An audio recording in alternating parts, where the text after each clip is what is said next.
एक बार फिर से पढ़ता हूं question. Density of material of earth is rho kg per meter cube and acceleration due to gravity on earth is g. Find the acceleration due to gravity on a planet where the density of material of their planet is 3 times that of earth.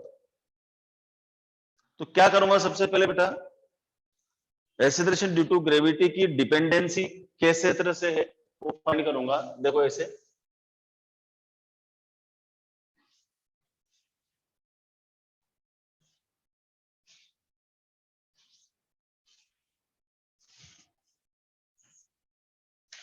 मैंने सिखाया था तुम्हें कि G is equal to GM by R square. अगर मैं earth की बात करूं तो G earth is equal to G M earth by R earth का square. G by R earth square तो यही रहेगा। मास क्या होता है, volume into density.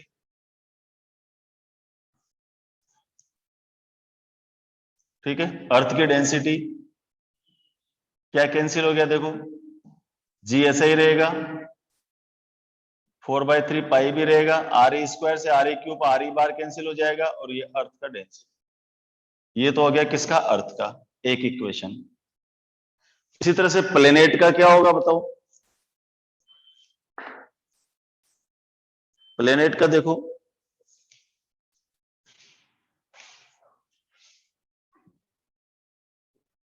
G planet is equal to G 4/3 pi R planet into rho planet. हमें क्या निकालना है, कंपैरिजन। तो G planet divided by G earth is equal to G 4/3 pi R planet rho planet divided by G 4/3 pi R अर्थ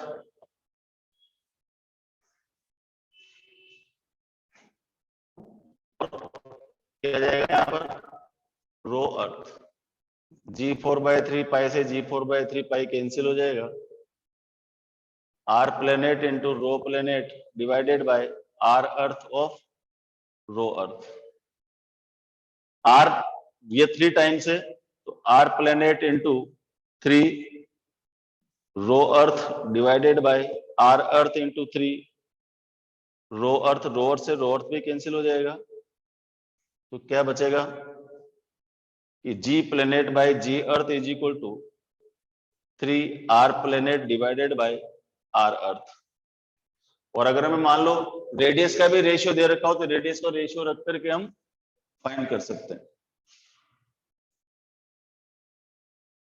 बहुत important question है, ध्यान से लिखो।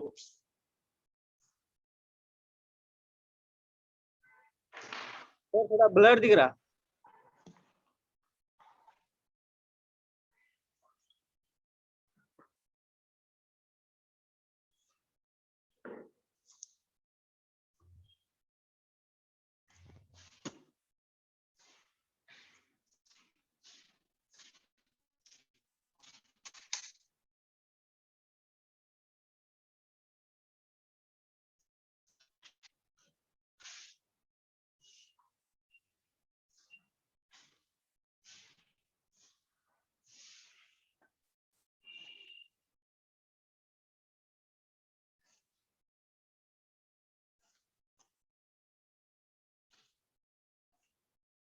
Noted.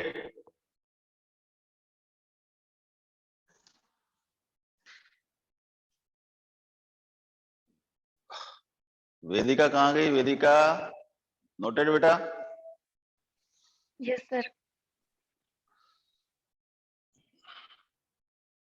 Komal?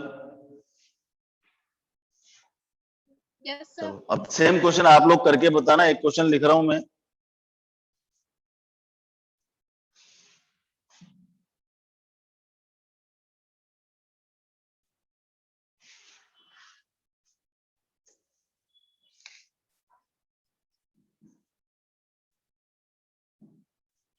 Radius of a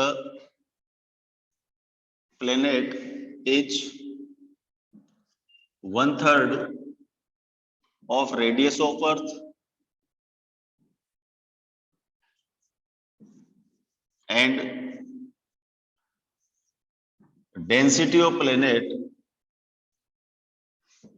is 3 times the density of Earth. The ratio of acceleration due to gravity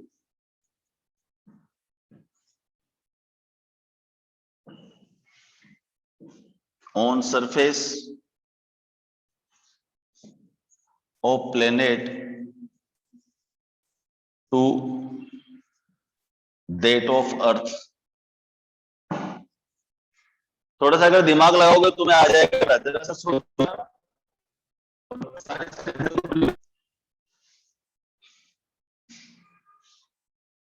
previous question देखो, same वैसा का वैसा है ये भी। प्रीवियस क्वेश्चन में क्या दे रखा था आपको? दोनों की रेडियस का रेशियो दे रखा था, दोनों की डेंसिटी का रेशियो दे रखा था और एक्सेलरेशन ड्यू टू ग्रेविटी का रेशियो निकालना था। तो जी ए बाई जी बी क्या हो गया? R A by R B, rho A by rho B. दोनों को वैल्यू को पुट करेंगे 1:3 आ जाएगा। अब इसमें रेशियो कंपेयर करना है आपको, किसका? डेंसिटी का। देखो क्या आएगा।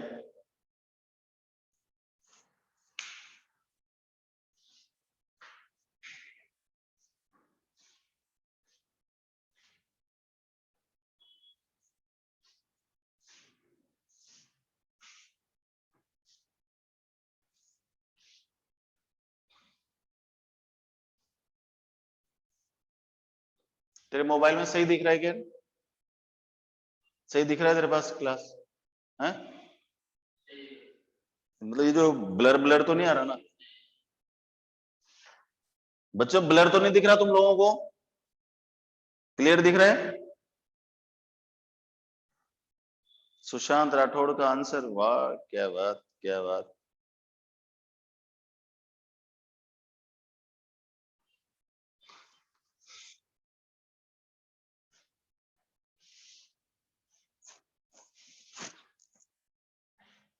अब यहां से डेंसिटी का रेशियो निकालना है तो डेंसिटी को इधर रहने दो।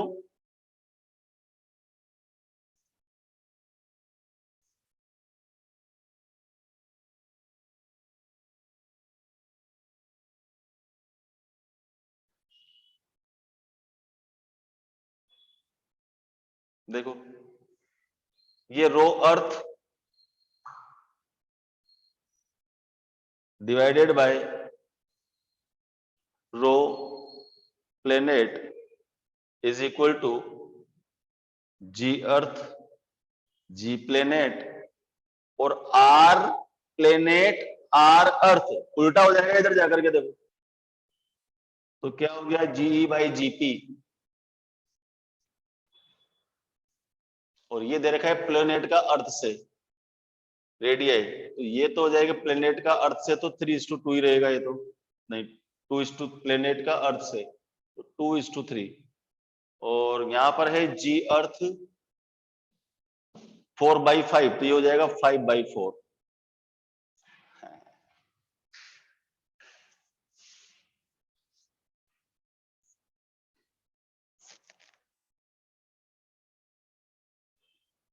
फाइव बाई सिक्स किसने लिखा है? Vedika. Correct correct, very good. तो ये हो गया 5/6, यानी कि रो अर्थ और रो प्लेनेट का रेशियो होगा वो 5/6 होगा। करेक्ट, पकड़ में आ गया। अब पकड़ में आया तुम्हारे। देखो बच्चों सबका ये आ रहा है क्या? 5/6। ये सुशांत ने उल्टा नहीं किया उसको, इस वजह से गलत हो गया।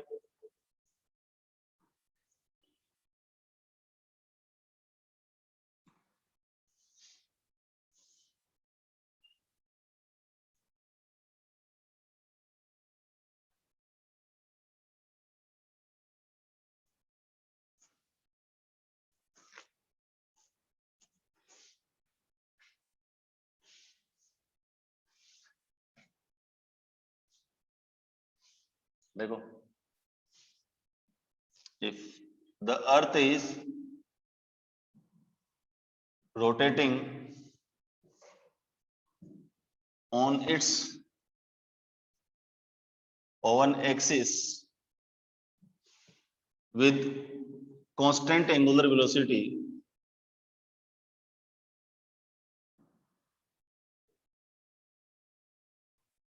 Omega if acceleration due to gravity at pole is 9.81 meter per second square, then acceleration due to gravity at equator is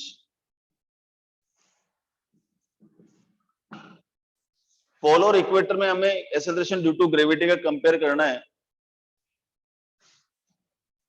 देखो लेटिट्यूड वाला मैंने बताया था, ध्यान करो।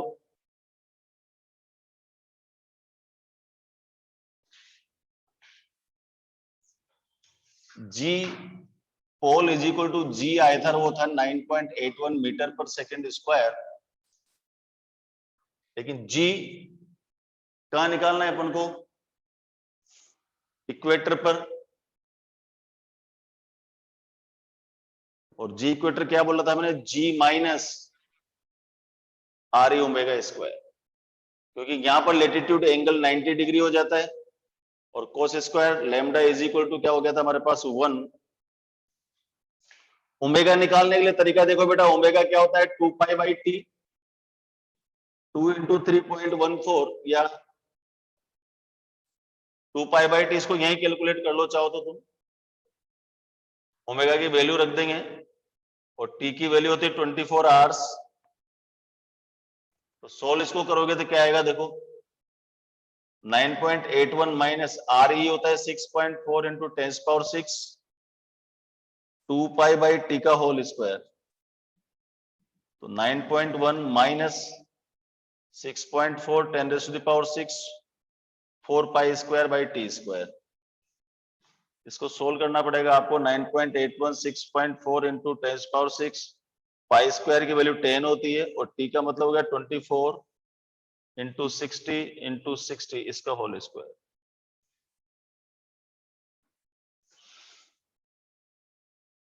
इसको सोल्व करके फाइंड करो, देंगे किसमें दम है किसमें हिम्मत है। जिसमें हिम्मत है वो सोल्व करके बताओ मुझे, मैं तो नहीं करूंगा। पाई स्क्वायर की वैल्यू 10 होती है, आपको याद होगा। 3.14 को 3.14 से कैलकुलेट करेंगे तो लगभग 10 आ जाता है। अब आपको 20 इंटू 60 इंटू 24 इंटू 60 को मल्टीप्लाई करके उसका स्क्वायर करना है और फिर डिवाइड करना है।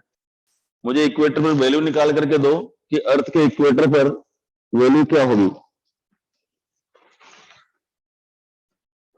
किसकी कैलकुलेशन अच्छी देंगे पता लग जाएगा अभी।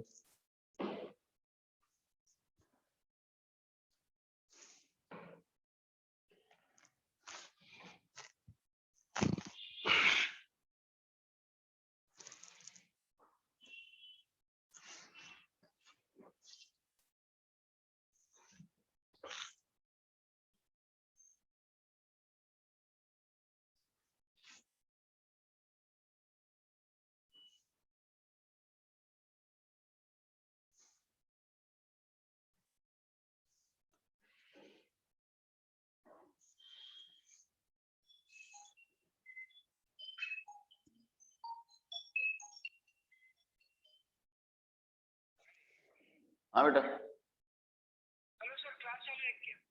हैं?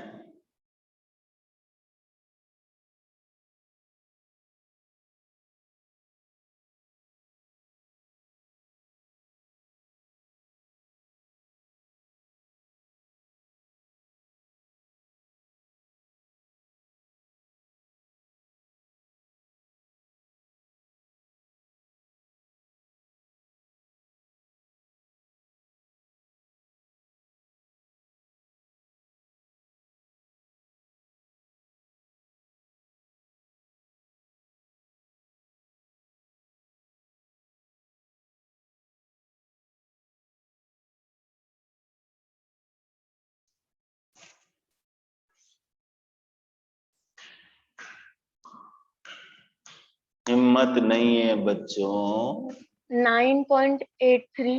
सोल्व करो।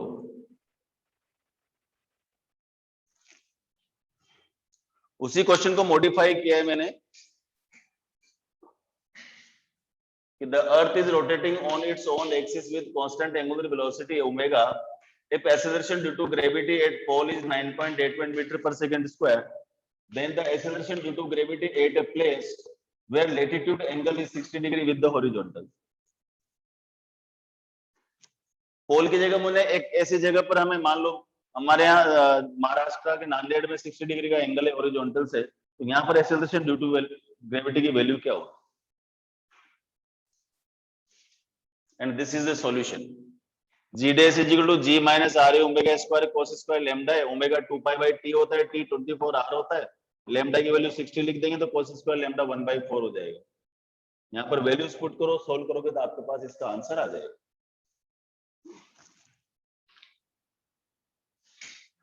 This is the part of gravitation of one part. Gravitation 4 part में बेटा, ग्रेविटेशन जो पूरा चैप्टर है ये 4 पार्ट्स में है।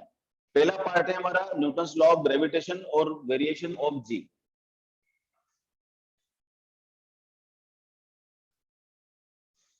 पहला पार्ट क्या है? पहला पार्ट है न्यूटन्स लॉ ऑफ ग्रेविटेशन और एक्सेलरेशन ड्यू टू ग्रेविटी और ग्रेविटेशनल फील्ड इंटेंसिटी। ये कर लिया अपन ने। जी के वेरिएशन देख ले, 4 तरह के वेरिएशंस होते हैं। अब जो नेक्स्ट पार्ट आएगा इसमें, नेक्स्ट पार्ट क्या आएगा कि ग्रेविटेशनल फील्ड इंटेंसिटी कहाँ होती है, ग्रेविटेशनल पोटेंशियल कितना किस जगह पे होता है, ठीक है, और ग्रेविटेशनल पोटेंशियल एनर्जी क्या होती है, ये सारी चीजें आएगी सेकंड पार्ट में।